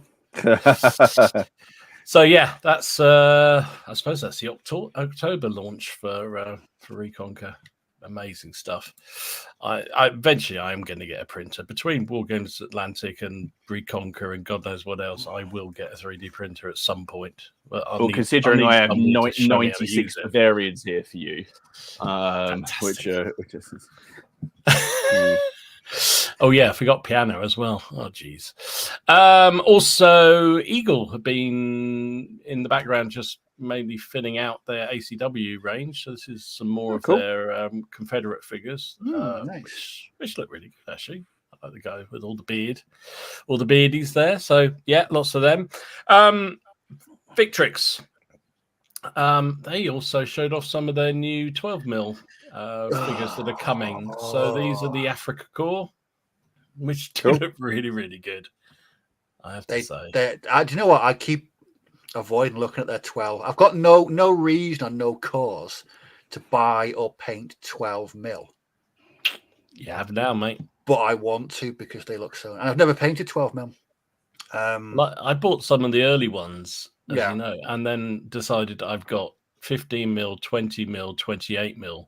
I do not need 12 and sold them all. But the more I see these, the more I think, yeah, they should come into my life. And then these are the 8th Army ones. Nice. Which somebody actually pointed out on one of the forums, or may even be in our Facebook page. It's got an Airfix vibe. The guy with the mine detector looks like something out of an Airfix box, which I think is brilliant as well. So yeah, not sure when they're on their way, but they're on their way. They look really good indeed. Also, Medbury. I love these. Not the easiest to get hold of, Medbury, because they're down in Australia, but lovely figures. This is their October release. Again, early 100-Year War, Scottish as well. Oh, so nice. You've got various knights there with two-handed weapons, which really look very good indeed. I bet these paint up beautifully. Some Scottish pikemen. I think Miller's in the chat. He'll be excited. It's a pike. And there you go, some of the Scottish infantry. See, these could fit very nicely in the Bruce's army. See what I mean? It's just going to get bigger and bigger. So there you go. So really, really nice stuff. Lots of good stuff. And also, Charlie, you sent me a couple of pictures. Now you have to walk me through these because I have absolutely not a Scooby-Doo what these are. I'll be honest. Let's put the first one up. This one? Oh, yes. Oh, they're cool. What These are they? Awesome. So this is part of Mark Mondragon, who you will notice he's in the chat. I've just noticed him pop up there, Dreamforge Games. So many may remember from many moons ago now, Dreamforge Games and the range of the huge range of plastic iron core products they had, particularly for the Eisenkern, who this faction is. So we already do the Eisenkern, Panzerjäger, and Stormtroopers, who are kind of your normal infantrymen and women of the Eisenkern army set in Mark's Iron Core universe. These guys are the like elite of the elite in the Eisenkern army. In fact, I was going to read something that Mark sent to me earlier on because I think it's a great little description. I also managed to dig out an old description of it from Mark. So straight from Mark's words, think of them in terms of the 15th century. The Valkyr would be a knightly order, the social station far above the common man or the man-at-arms. The uniforms change between Valkyr, Valkyr Heavy Support, and finally Valkyr Assault, which is the most prestigious assignment. And then if you give me a second, I found an old paragraph from Mark's original kind of posts and blog posts about the Valkyr. So indoctrination into Valkyr is done at the platoon level of the Valkyr military organization. The members of each platoon choose their brothers and sisters carefully. Soldiers that show a propensity for aggression and the fortitude to stay in the fight, regardless of the personal costs, are drafted into the Valkyr. The indoctrination ceremony is steeped in ritual and mysticism, and recruits are blooded by the slaying of a sacrificial offering. This signifies the death of their old life and their resurrection to the Valkyr. An oath is given that binds the initiates to their brethren. They will serve with this group until death, or until they are offered a place amongst one of the Ritterorden, the knightly order, to serve as an assault trooper. So that's just a bit of background. Very flavor. That's a lot of flavor just in a very short space. That's very cool. And there's tons of awesome stuff. I think I did send you an image of the frame and what the frame looks like. Yeah, I want to make sure I get the right one here. Was it this one? That's the one. That's the one. So this is what I see a lot of in the back end. This is what one of our frame layouts looks like. Frame being the technical term for sprue. And I always used to call them sprues, but over time you get used to calling them frames. So you'll be able to build 3 from each frame. I want to say there'll be 9 in the box. So 3 sprues. There might be 12. I'm going to have to check that. But they'll be on pre-order, hopefully within the next couple of weeks. Each of them can be armed with various ranged weapons, things looking like grenade launchers, flamethrowers, some really kind of heavy-looking assault rifles there in the kind of top right-ish. And then you've got some different helmet options and stuff to kind of distinguish them from unit to unit if you want, or from special weapons to normal dudes. And then obviously you've got your obligatory pistol and big sword-wielding arm. Cool. Awesome. And there were some others. Were these in the same range as well? These? Yes, just a close-up of so we've got the guy with the flamethrower there, and 2 of the guys with like the assault rifle style weapons. I do like that they are. Do you know what's something about them is this? What's the expression? Is it hard-fi? Is it where it's science fiction, but it's not too over the top? It's more military. I think that really sums them up, because I really like them. Yeah, they're really cool. There's a lot of games you play, Steve, aren't there, where they would also have another application in those. So I'm thinking of sort of Xenos Rampant or Grimdark Future. Yeah, it fits quite well with them. And also kudos from certainly Nick in the comments about tactical smoke machines in the that is fantastic. They were painted by a guy who is an absolute legend of a painter, all the way out in New Zealand. I had to remember, like I used to have to try and to try and remember his name. I used to always call him Chris Hemsworth. He's actually Chris Hindmarsh. Right. That's how I remember his name. But obviously we need painters all the time to paint our sets, and obviously we're always looking for the best possible painters we can get for painting stuff to go on the front of the box. And Chris just has he's one of those rarities that has everything. He's an awesome painter. He has some wicked scenery, but he knows just how to set it all up and take an absolutely epic photo. So we'll send the stuff out to Chris, whether it's 3D files to print or it's prototypes or frames. And what comes back is it's always amazing. It's always perfect. And if you go back and look at our boxes, you'll go, that's another Chris one. Yeah, there's another Chris one.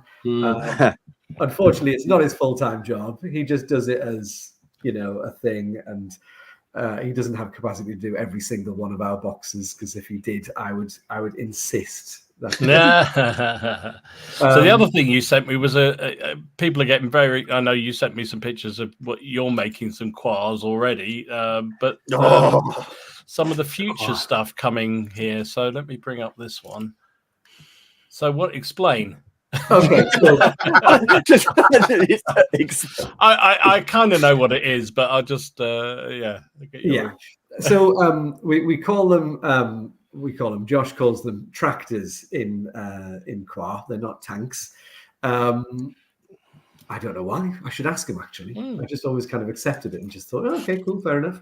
And then it just dawned on me now. I don't know why. So we've got tons of stuff coming up for the Qua range between now and forever. But we've got quite a plan laid out between now and Salute next year, where the intention is to launch the kind of the big mass battle game. So at the moment we make the skirmish game, which I have a copy of it just here, actually, which is the one I was posing my models on earlier on. So there you go. This Class War, Clash of Riflers, so it comes with a little bit of both sides, the kind of main protagonists in the world of Qua, which is the Crusaders and the Cough-Tyrans. Think royalists and parliamentarians kind of vibe to it. If you're into it, you'll know a lot more than I do. I'm fairly new to the Qua, sort of last 12 months. And it was one of those projects that kind of started out as a bit of a labor of love. Hudson's a big Qua fan, and had agreed with Josh, the creator, to put a couple of sets into plastic and kind of see how it goes. So we started with 2 half frames, which is where some of the confusion has come over. And you're not the only person, Dom, to have glued their Crusader arms to their Cough-Tyran bodies. I think there's a lesson learned there from our perspective to not put them in the box connected. Yes, and that would be a lot less confusing. Idiot modelers like me, please. And then it just went absolutely mental. It had a bit of a steady start, like it was going cool, it was going okay, it was going as expected. We thought it would do well, but it is a very niche thing. And having kind of tested it on groups, leading up to the launch, we had a very kind of Marmite response. People either loved it or were like, no, I don't like them. I was one of those love at first sight people. When I saw it, I was like, yeah, man, they're mint. There's nothing I don't like about them. They're quirky, they're whimsical, they're weird, they're fun. But as time's gone on, even the naysayers around the whole thing were like, you know what, these things are kind of growing on me a little bit. I might just have a little look. I might have a little go. And then a video went online by a guy whose channel is called Mishmash Hobbies. And I don't know how, why, what happened, but it went between, I think within 2 weeks, it had 250,000 views. Whoa! And our sales went through the roof for this smoke. And we can't move fast enough now. We were talking about doing a plastic release a quarter to just kind of keep it going and build some momentum with it. It needs to be quicker than that now, because people have gone nuts for it. And what you were showing there is one of the upcoming products. So there's another. So you've got your kind of 2 main factions. You've got your Cough-Tyrans and your Crusaders, and then every other nation is largely allied to one or the other, with obviously a few in between, etc., etc. So the next thing to come out will be the Fidwogs.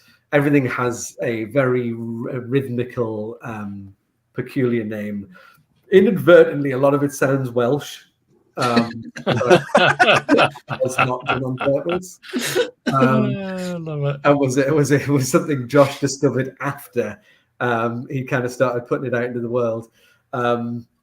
Josh actually tells a really funny story. It kind of all started off when he was about 8-year-old. He started designing these, like the Qua. And at the time, I can't remember. I'm sure it had something to do with TJ Hooker. He was calling them hookers. And his mum was like, I think you might need to, rethink the name a little bit. And promptly they became the Qua. His name's Josh Qualtieri. So Qua, is probably a bit of a spin-off of his second name. But I think you can tell, as I mentioned, I think was it before we kicked off, that Josh worked at Pixar for 18 years. As a graphic designer. Worked on things like WALL-E, Brave, The Incredibles, like some major blockbuster movies, and it really shows that. I think every time I've said that to somebody, like, oh yeah, of course he does, because they've looked at the Qua and they're like, yeah, there's a real kind of Pixar whimsical kind of feel to it.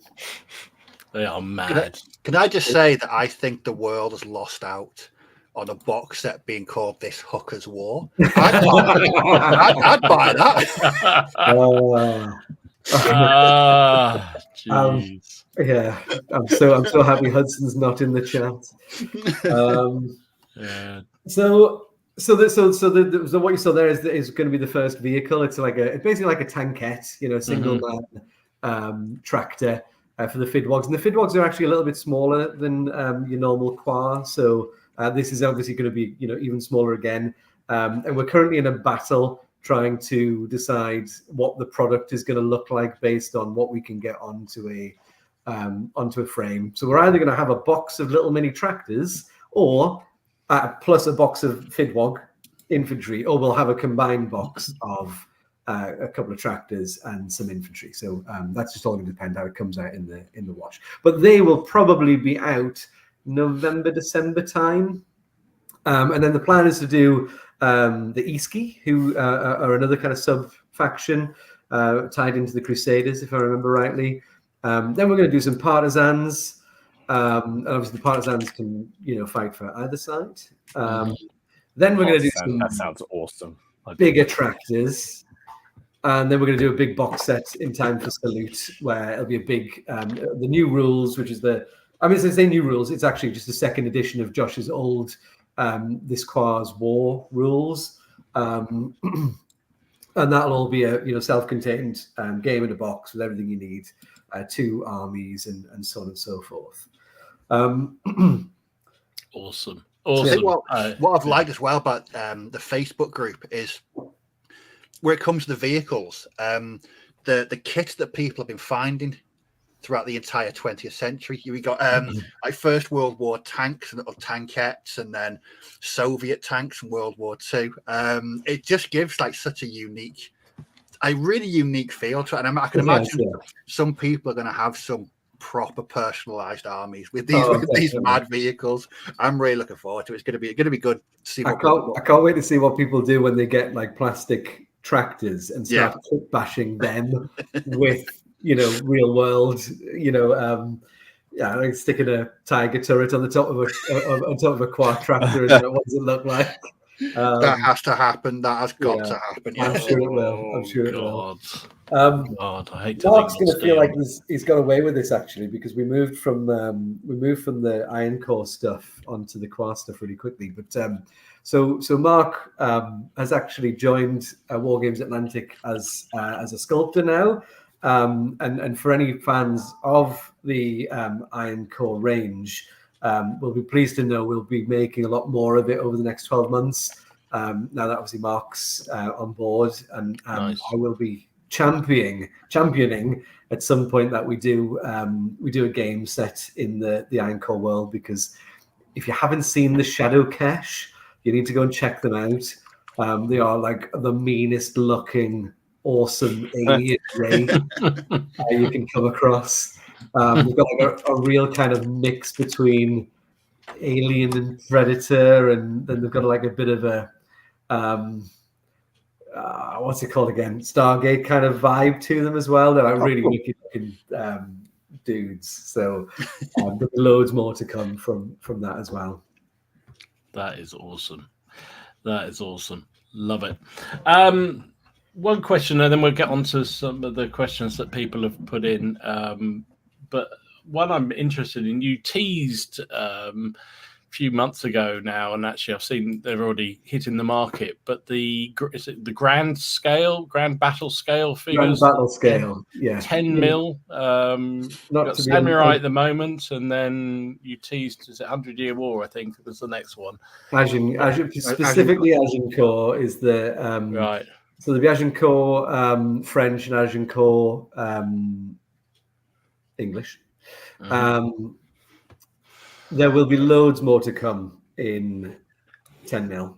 Grand battle scale, because not to be outdone by everybody else that has to have a name for their small stuff, You won't tend to do 13.5 mil or anything. Oh, definitely not. No, okay. No. Let's not give any credence to that. No. I mean, again, that was kind of all around the community. Like what do people want to do?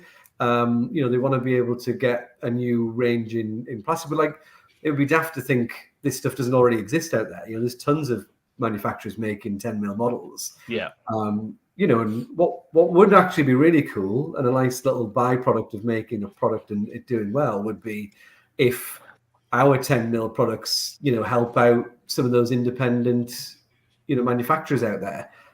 Because all of a sudden, people want to buy some additional bits to go with their plastics, and they can. 10 mil's 10 mil, and it's nice and simple and straightforward, and there's no messing about. So we've got some more Samurai on the way first. There's a Samurai Command, which includes all sorts of fun bits on there. There's a proper name for it, but I can't remember what it is, and Hudson will be cursing me. But the little tent walls that they would put up. Oh yeah, yes. He told me the name of it, and I can't remember it for the life of me now. Someone will tell us in the chat in a minute. Yeah, I'm sure they will. So there's some of those on the frame. There's mounted, generals, warlords, daimyos. Sorry, and then there's some seated dudes, and there's obviously signalers and all sorts on the frame.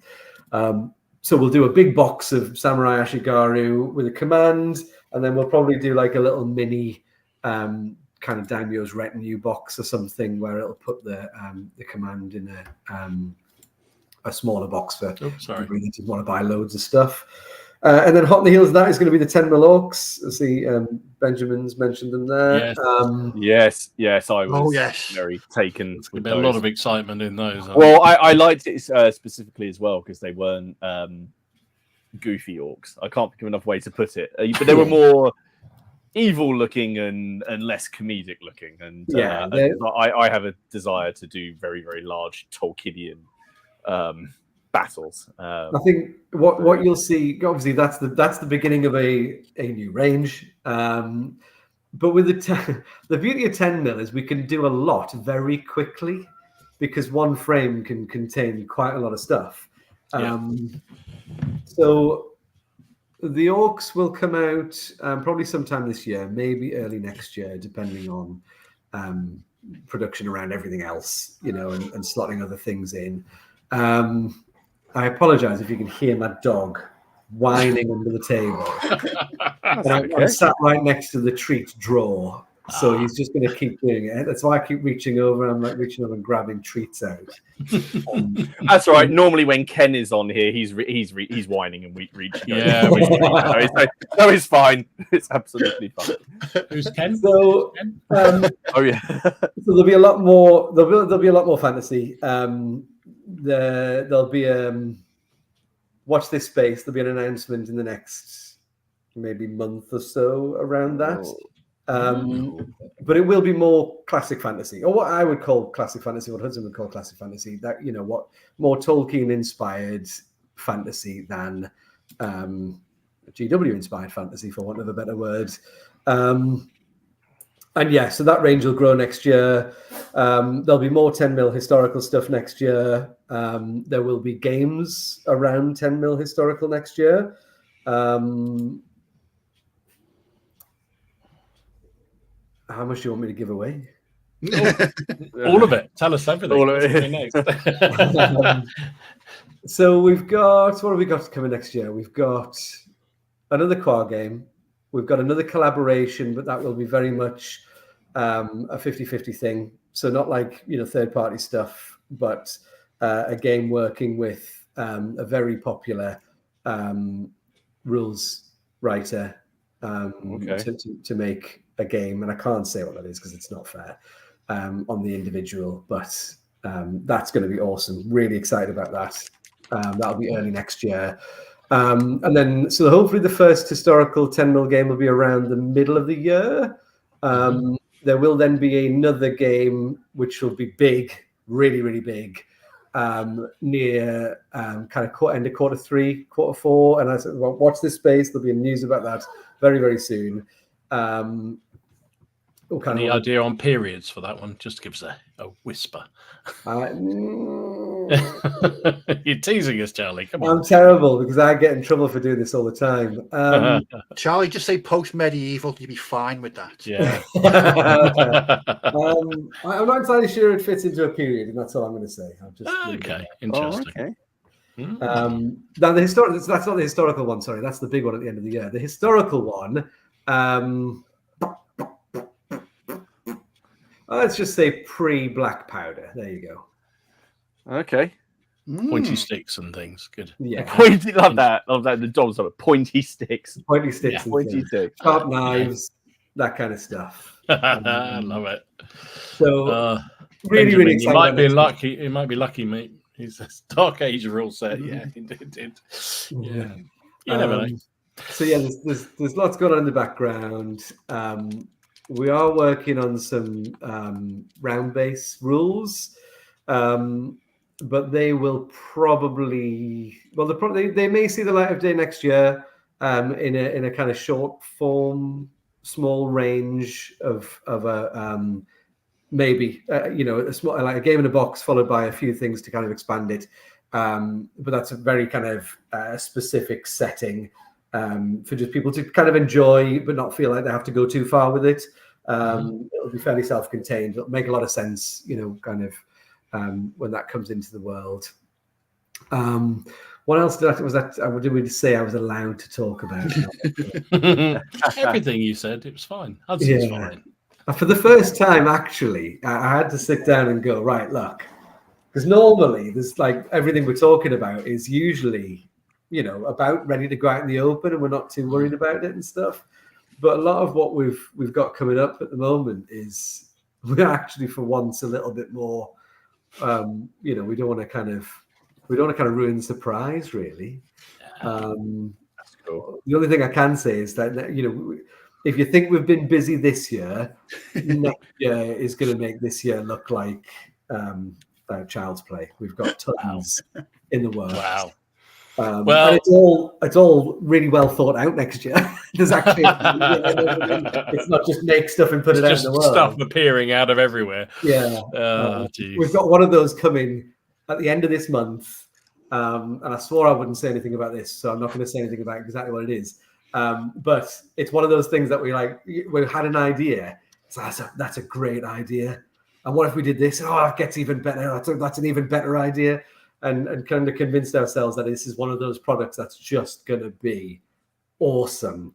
And the intention is to try and get it out on pre-order before the end of the month. So hopefully when it happens, everybody will be, oh, that's the one Charlie was talking about. It's just like, it has so many uses and it's just so fun and cool. And, everyone's going to love that one. It'd be like the Foot Knights, but kind of even more like open to so many opportunities. It's a really, really cool. When you're able to tell anyone about it, send us it, and we'll tell everyone on here. Excellent. I will send you. I've got loads of stuff we're sitting on at the moment. Like the concept artwork for it is just like mouth-wateringly good.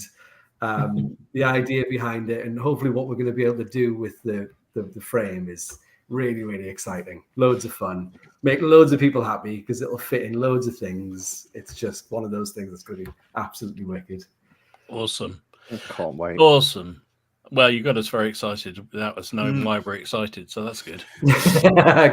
Good. Let's have a look at some of the questions that people put through. Some of these are on the Facebook page, and also I've been starring like crazy, so there's loads of questions. So we won't get through all of them, but we'll try and do some of them. So I can't remember which, but let's have a look at this. Was Mike's one. He says, "Greetings from West Australia.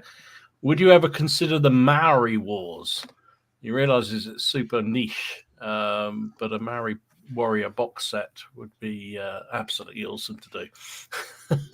Yeah, that's fairly niche, but that's an interest. You have got something like that in the STLs, haven't you? We do, yes. I was just about to say that, which means yes, of course we would, because if it's in STL already, it's not too difficult to kind of move it over to plastic. And I think things like that suggestion or that request is hopefully where you'll see, and this is kind of really giving away a kind of strategy. So, hopefully this doesn't catch me out in the future when somebody else decides to do it before we do. But that something like that kind of presents an opportunity to do like a game in a box where it again, the expectation isn't for it to go really far. But if we've got, and I believe we're working on an absolutely fantastic set of rules at the moment that have some really unique mechanics that are really exciting and allow you to get really, really involved in the playing of the game. But it's quite clean and it's not clunky or anything like that. The rest of the game is pretty standard, moving, shooting, activating, like any other tabletop war game goes. But this is something that just kind of really turns up the intensity a little bit and gets you really, really involved in what every unit is doing on the board. And that would lend itself really well to like these very kind of specific periods where you've got, your antagonist and your protagonist, and it doesn't need to kind of be a massive range that goes really far. It's something that people can just look at and go, actually, that's a really interesting period. Like I love the aesthetic, of the Maori warriors or whatever it is, and they don't have to feel overwhelmed by kind of grabbing it because there's not that expectation that I now need to make a massive army and I need to probably make another one. And, what, we've all been caught by those traps of getting into something and feeling obliged to go even further. Like that, I think kind of presents that opportunity to not have to do that. It's kind of like guilt-free hobby almost, like you just, I know I'm only going to do a little bit because there's only a little bit to do. I don't need to get really deep into it. Oh, you naive person. Yes, a little bit to do. There's always masses to do.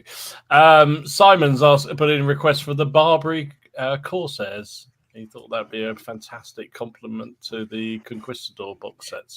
I saw that comment, and it wasn't until I got to the Conquistador bit that I was like, actually, you know what? That's a really good point. And it's an excuse to do pirates. Exactly. That was another comment somebody put in. What about pirates? Well, I think it's obviously there's plastic pirates out there that exist with Firelock. Came out of a fantastic factory, those did. So it's hard because you don't kind of want to tread on anybody's toes and stuff. But I think having something to kind of go, alongside the conquistadors and expand that kind of Renaissance period, I think would be really cool. So yeah, I mean, again, who doesn't want to see more pirates in plastic? I think absolutely. The problem is, as I've said, like nothing's off the cards. It's just what do you do next? It's just when. It's not happening. It's if everybody goes out and buys more Wargames Atlantic kits, we can make more stuff. So the more stuff you buy, the more we'll make. So that's really unashamed. Sounds like a deal to me. I'm all in on that one. Darren says, what about some Blitzkrieg era Germans to fight against the BEF that you put out? If we were going to do more World War II, it would be in the early war period because it is hugely undersaturated from a plastic perspective. So, yes, for sure, we would. Again, it's just kind of when. I think that'll be one of those things that we'll do to fill a gap. No interest in doing a World War II war game. There's plenty of good rule sets out there that exist for that. From obviously your bolt action to your chain of command to many others that are less popular. Yes, because the poor old BEF are just sitting there with nobody to fight. So yes, of course, definitely. And that's one I can say probably won't be, when we get to it. That'll be something we will probably get done sooner rather than later. Cool. Excellent. What else we got here? Oh, there's so many requests for all sorts of things as you'd expect. But I don't know much about this one, but I'm going to pass it on anyone. Satchel says, are there any plans for any Les Groznard kits for the Deathfields? Yeah, so the Les Groznards, the majority of the Deathfield stuff is, again, like gap filling. An opportunity to produce, human sci-fi stuff that is cool and people want, without a huge amount of responsibility to make a game and so on and so forth. So yes, because we've done Grognard, what we're going to call brutes going forward, thanks to the damned range. So that would probably be the next thing we do for the Grognards, is the big guys, the ogres. And the ones in digital look awesome. They're really, really cool in their great coats and stuff.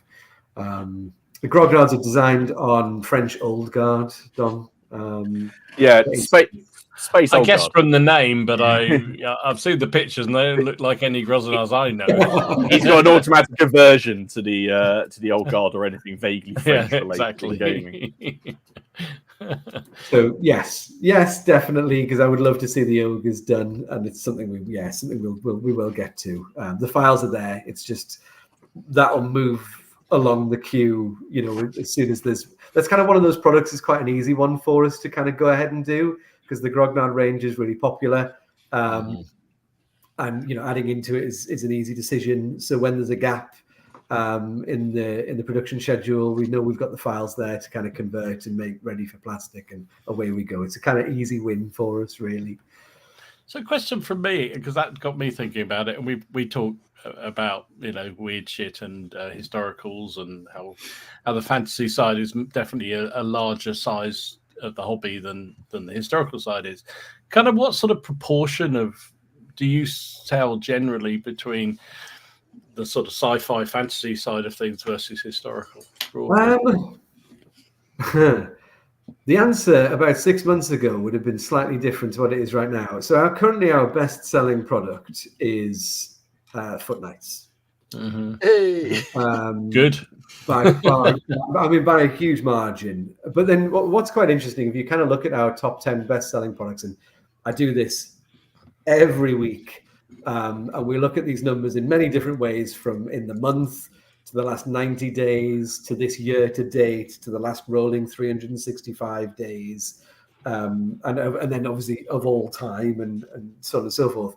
And it's that kind of data that largely influences our decisions of what to do. It doesn't entirely, because it's all history at the end of the day.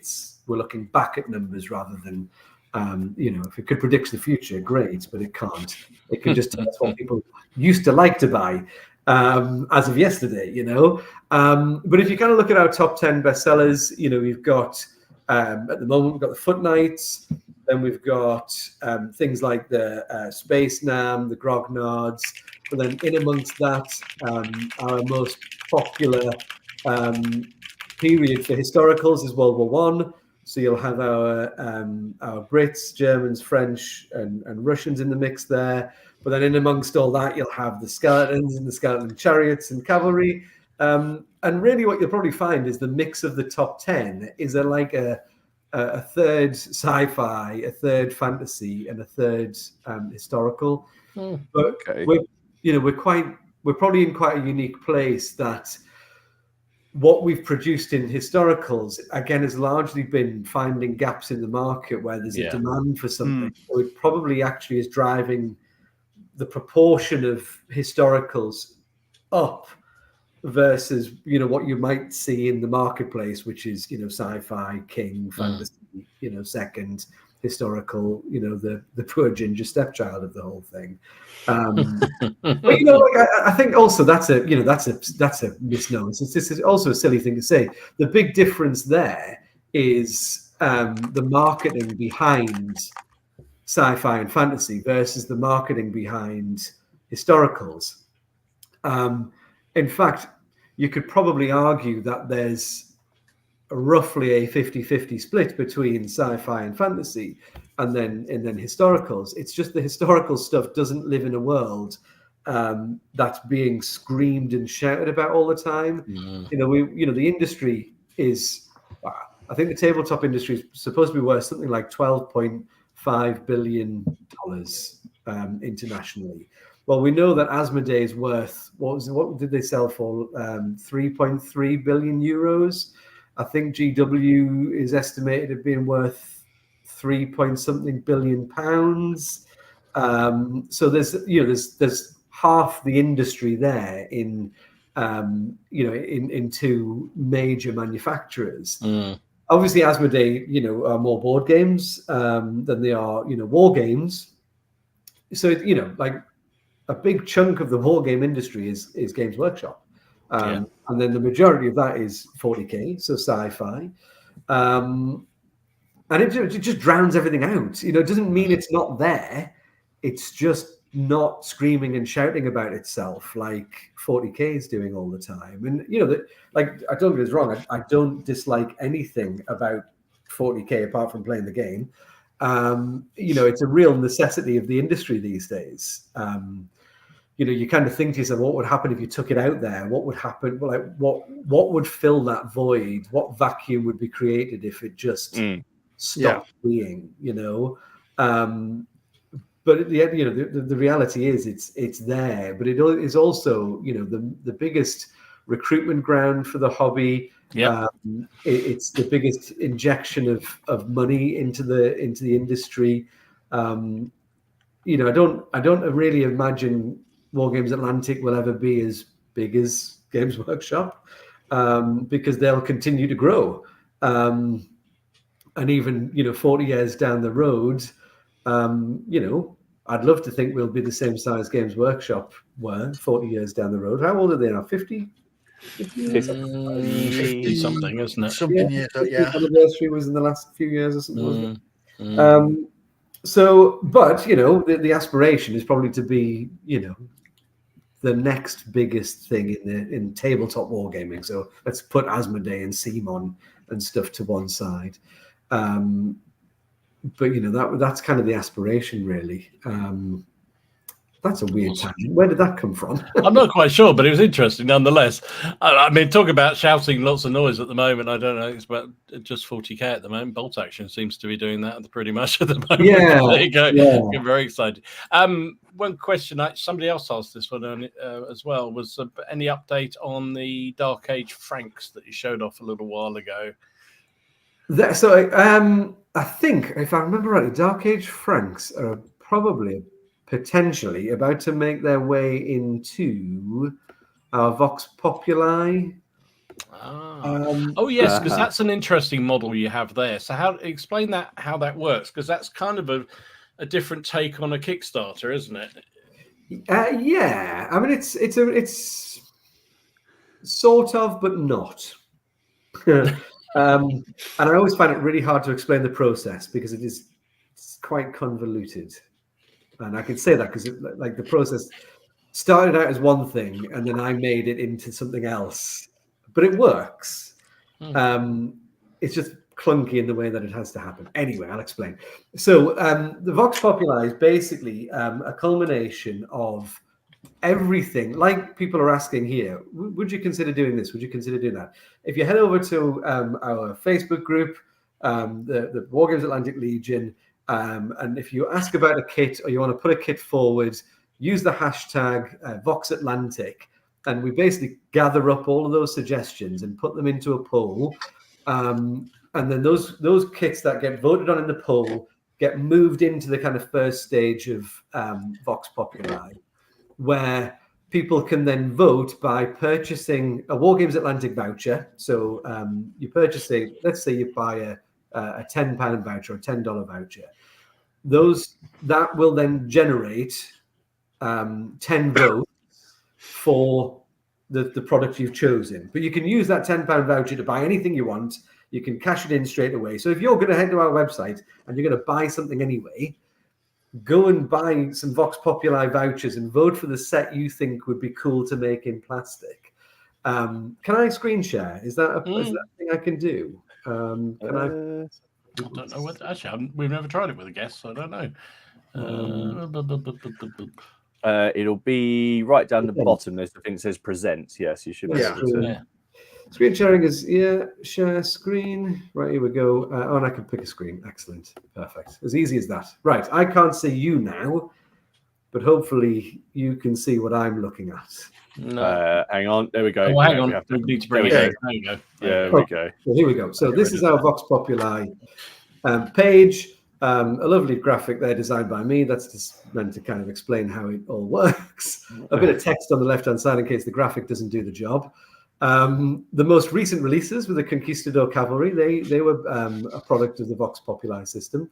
The first one was actually the BEF, and then it was the Conquistador Cavalry. Now, the Conquistador Cavalry was meant to be one product, but because we had so many parts and we couldn't decide what to do, we made it into two products. So all of the people that kind of pre-ordered it through the kind of pre-production pre-order, we call it, got the choice of one or the other box. The retail price of one box is actually more expensive than the other. So there's some very happy people got the heavy cavalry for a significant reduction. And the next set going into it is the Dark Age Army Builder, which is basically going to be a big box full of dudes and really easy to build. So that an army builder, models that are really easy to build. I can hear Benjamin exploding with excitement at that. Yeah, get on the tabletop really quickly. So that's currently in its pre-order state. So has it swapped pages? Am I now on the listing of the Dark Age Army Builder? No. It's still on that front page. I don't know how it moves. Catch me up? No, maybe it won't. No, it doesn't look like it'll do it. No, okay. Share this tab instead. There you go. Might do it now. So there you go. So this is in its like the final stages. So it was top of the list to be voted. You receive the most amount of votes via the vouchers. So it goes into this kind of stage where we take pre-orders for it. And the idea is once we hit $6,000 worth of pre-orders, we'll then match that value, which is then enough to take it to tooling. It'll go to tooling. The people that pre-ordered it will get it a reduced price, so it'll be $39.95 when it's so that'll be the equivalent of £30, a £30 product. So they'll be getting it for $5 cheaper or £5 cheaper, depending on what you're looking at it under. And then so we'll produce this. The BEF were produced and turned around really quickly. I think within about 3 months. The Conquistador Cavalry took longer because we ended up with 2 products to produce, and I think the equivalent of 3 sprues worth. Now, obviously, like the original, funding covered 1 sprue, so we ended up doing 3. Hence the reason it just took a little bit longer. With the army builder, it will be 1 frame, so that one will move a lot quicker. But if I could just quickly swing back to the other tab, so just to kind of give you an idea, so this is the page that shows the things that are currently being voted on and the number of votes that they've got. So at the moment, leading is cannon fodder, command, and heavy weapons, followed by halfling cavalry. Halfling, yeah, brilliant concept there of those guys. And the Spanish infantry. I've just clicked off that. Hang on, let me go. I like that. That's good. Go back. How do I go back? How do I go back again? Here we go. But now down the bottom, the Merovingian Franks are here. I can't remember if that was what was asked for now. It was Franks. I think that was the Franks they were talking about. But yeah. Yeah, and there's things like modern operators, so PMCs, for want of a better Indian word. Mutiny Sea Boys as well. Yeah, some early concepts of those. Raptor cavalry, so why not? Excellent. That'll get Martin excited. I like dinosaurs. I like a dinosaur. Trojan Wars chariots are very similar to this, is kind of showing the original carrier that's gone into the skeletons, and that kind of I'll take the screen share off now. That kind of gives you an idea on how the Vox Populi thing works.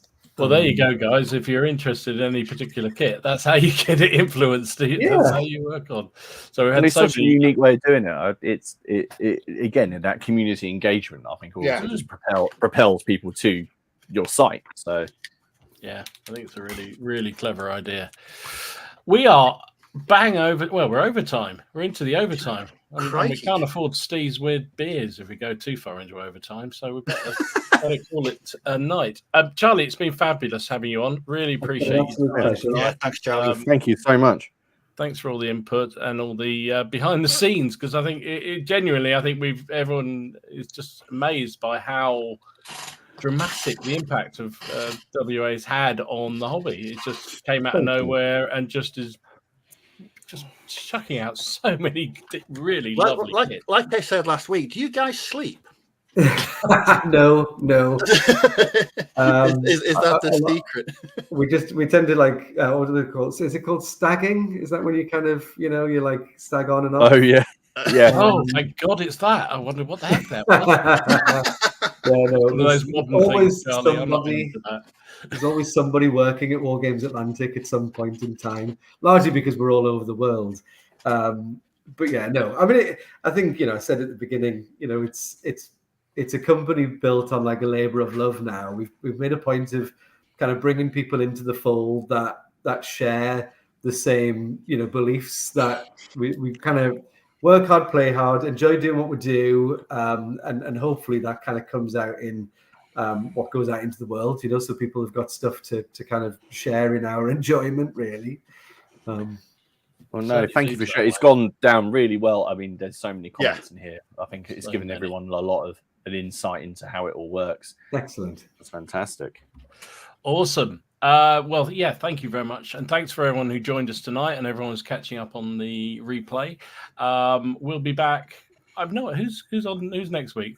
We haven't decided yet. Oh, we haven't decided. So follow the I'll come Facebook. back if you want. I'm sure I'll come back and chat again. No, I mean, in all seriousness, when you've got some more insight in some of those big projects that are coming through, we'd love to have you back and you can talk through some of those, because that'd be great. Yeah, I'd love to.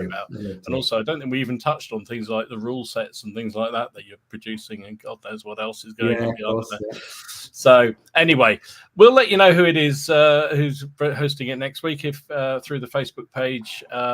If you're not a member, by the way, why not join the thing down below? It's a link down below, and we will see you. Dom's back, so you might have to answer the questions. Yeah, I'm afraid you might have to answer the questions now. Listen, you some of the people that I stopped coming in.